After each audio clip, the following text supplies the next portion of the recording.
Le Conseil d'État vient de suspendre l'utilisation de drones de surveillance pendant le déconfinement sur la capitale française. Mais cette suspension sera-t-elle définitive ?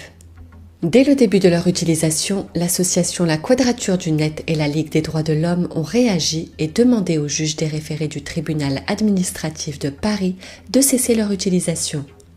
La raison en est qu'avec leurs caméras 4K grand angle à ultra haute définition et puissant zoom, les drones permettent aux autorités de filmer les personnes et éventuellement traiter des images qui relèvent de la réglementation sur la protection des données personnelles.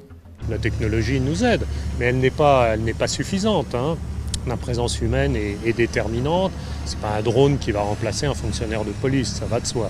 Mais ça fait partie de l'information.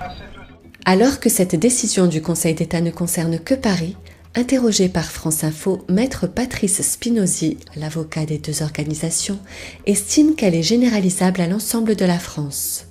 Mais attention, si les drones ne peuvent plus être exploités par les forces de l'ordre en l'état, ils pourraient bien reprendre les airs d'ici peu. En réalité, le Conseil d'État leur interdit le vol jusqu'à ce qu'un arrêté gouvernemental encadre le traitement des données personnelles recueillies ou qu'un moyen technique empêche l'identification des personnes. Nous accueillons avec satisfaction la décision du Conseil d'État. Elle constitue un démenti cinglant aux pratiques de la préfecture de police de Paris. Et surtout, elle vaut pour toute la France. Elle est applicable sur l'ensemble du territoire français. Nous espérons que le ministère de l'Intérieur entamera une concertation sur l'usage des drones, saisira la CNIL comme la demande d'expression a été faite par la décision du Conseil d'État, et il ne se bornera pas à essayer de tirer la couverture à lui, comme il n'a cessé de le faire depuis le début.